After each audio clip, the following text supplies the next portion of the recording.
Hello there guys, Elita Legionarii here, bringing you some more Medieval 2 Total War action. I'm a 2v2 with myself and the SwedishLandSknekt. I'll be commanding Hungary this time and he will be in command of Denmark. Our opponents were TheIronPrice, he is in command of Venice, and Armoured Alias, who is in command of Venice also. And I believe this is the Winter War map, I think, or Death Track. I get them muddled. I always get these two muddled as well. I'm pretty sure this is Winter War.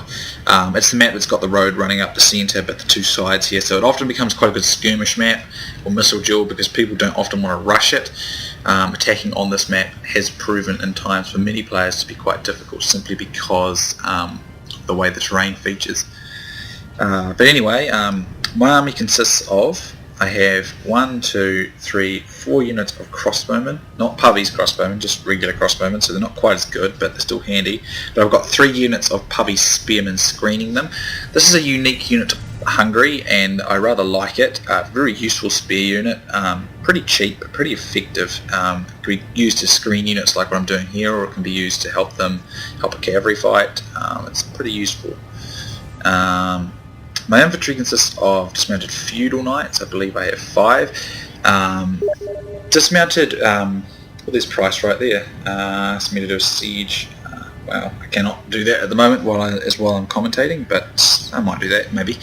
Anyway,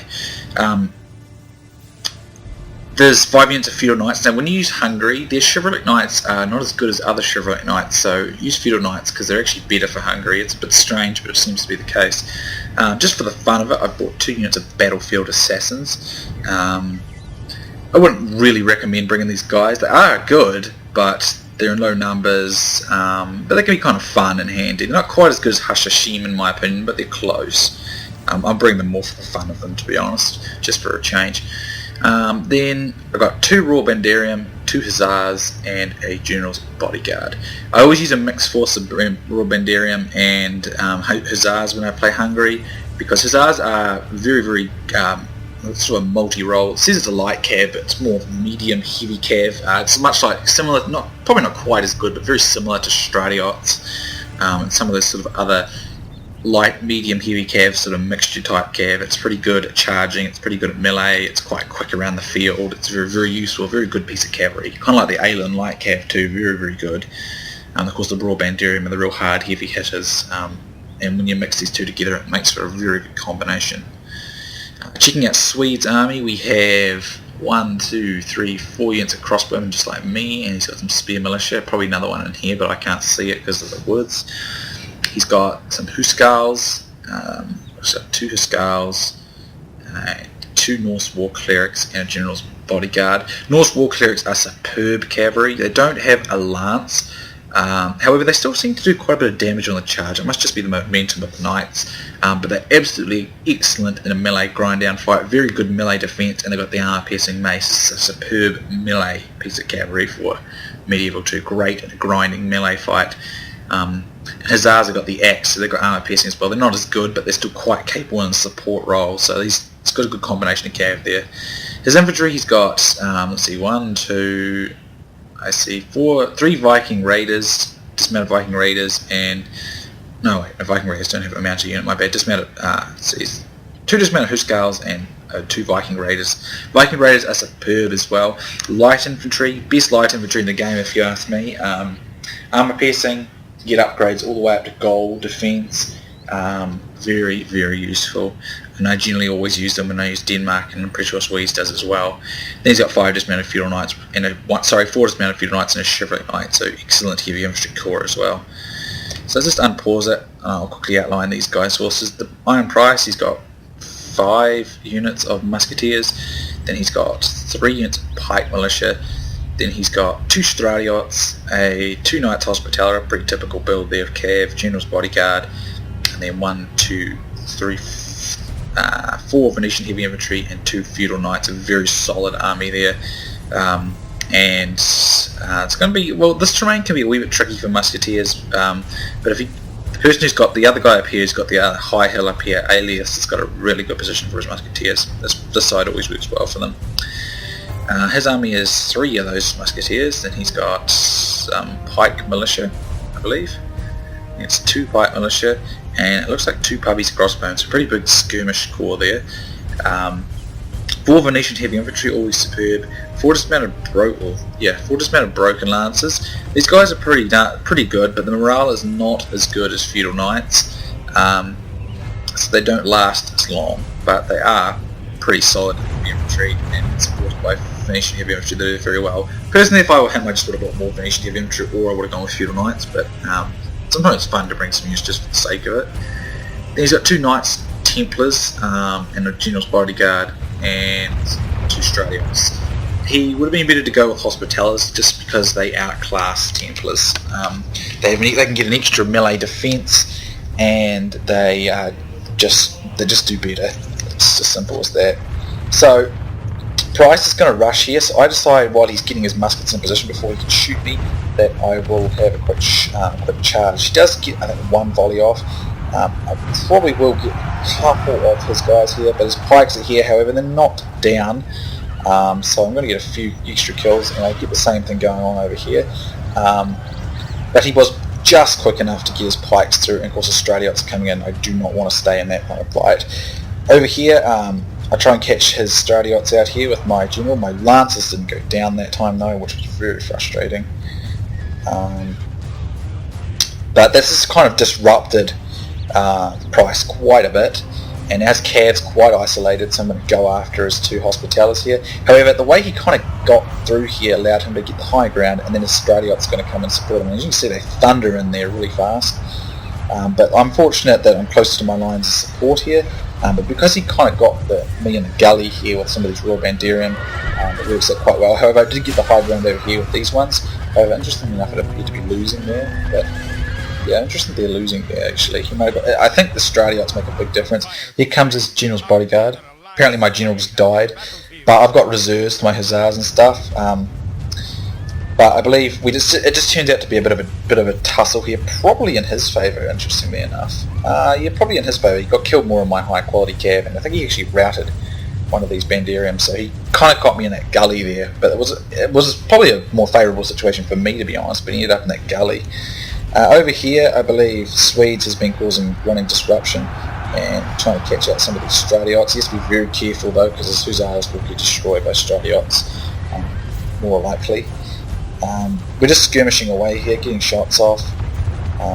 Cavalry fight was pretty even between myself and Price, perhaps slightly in his favour, just because he caught me in that gully as I was trying to encircle him there.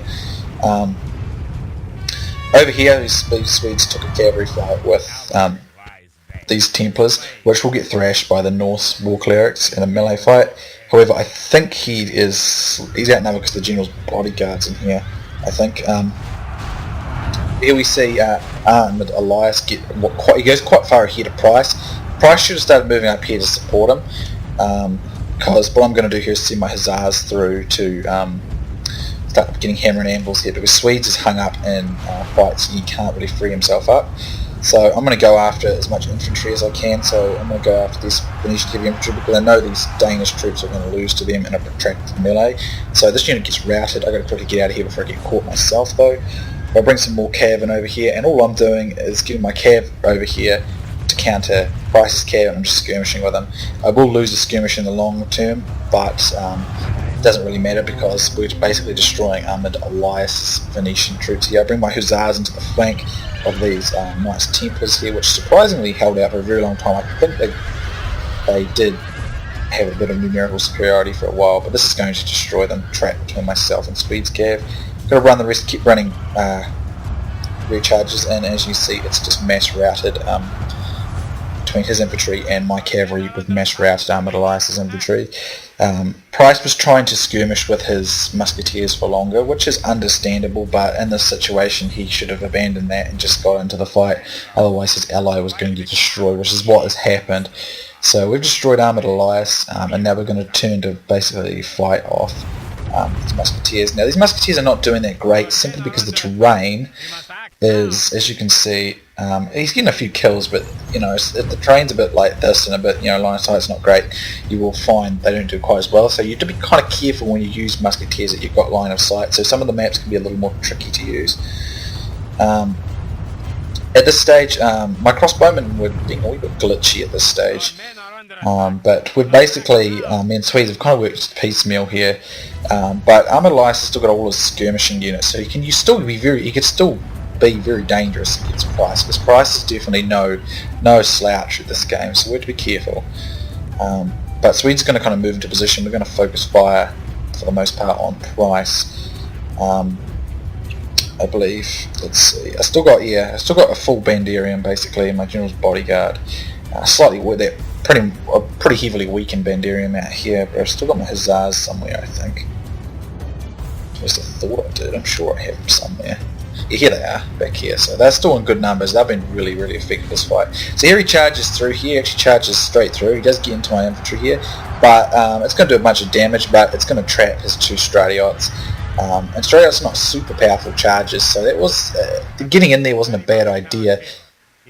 But he's lost 2 of his most effective cavalry units, and that is dangerous for him.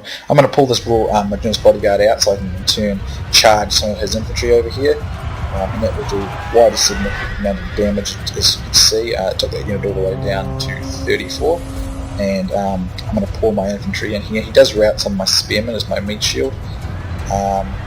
He's bringing the rest of his troops here, but Swedes is easily able to come and support me because he was freed up from his fight infantry with Armoured Elias there. So I'm going to pull my cav out. I believe I hurl my assassins in here somewhere. Here we go.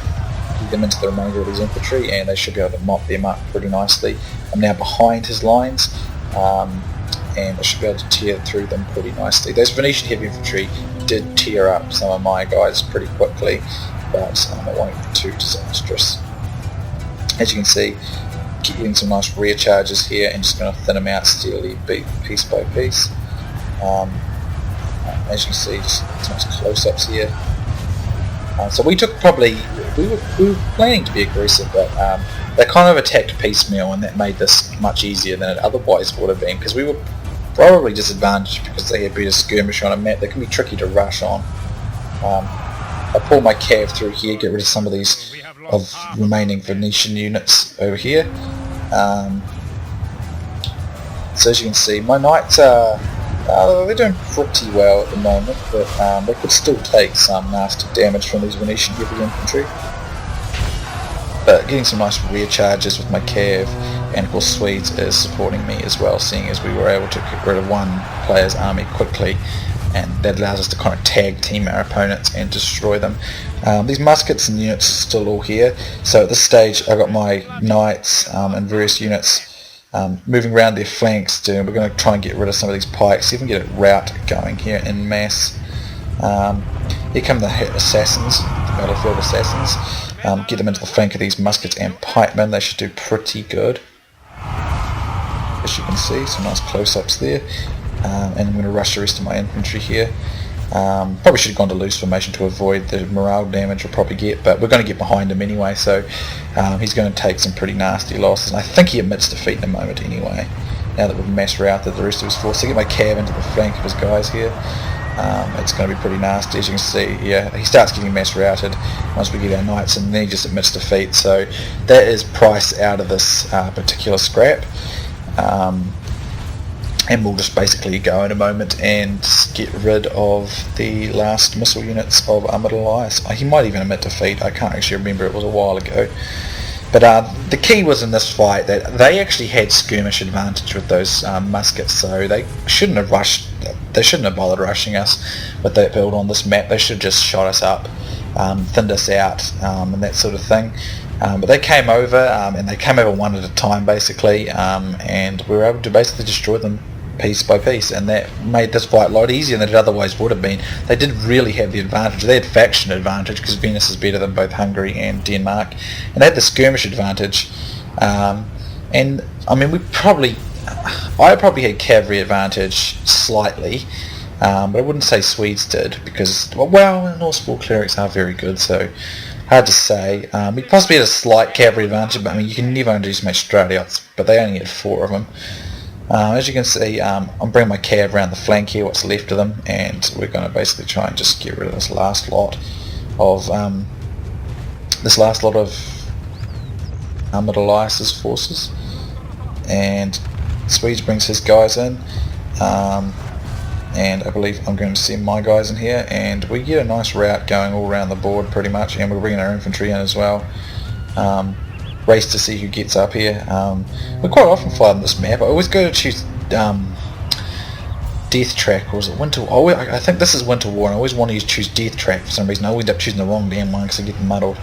But we've got our guys into the flank over here, and we're tearing up what's led to his forces, and then of course Swedes infantry is going to come in and crack through all these remaining units, and that basically mass routes, and my cab is coming around behind, and we're going to route him there. So personally, I find this map's a really good skirmish. Great factions to use on this map are England and France, because they've got the longbowmen with the armor piercing, like retinue longbowmen and Scots Guard, armor piercing arrows, and they don't have to worry about line of sight as much. So very good factions for that in that capacity. As you can see, I got 543 kills, 367 captures, and 657 for Swedes and 380. So he's taken the crown again.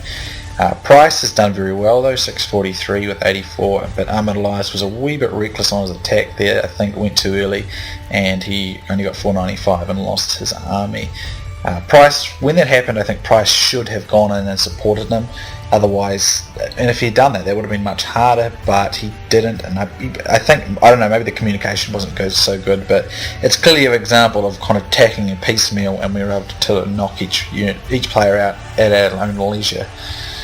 As you can see, big kills from my Hussars. My Raw Banderium can get massive kills. My Bodyguard not either, but they still all work together very good, but the Hussars were particularly good, especially with the 167 captures as well. My Feudal Knights, pretty kind of balanced with their casualties and casualties inflicted. Battlefield Assassins, 30 and 17, didn't really do very much, but they're kind of fun just for the sake of having them.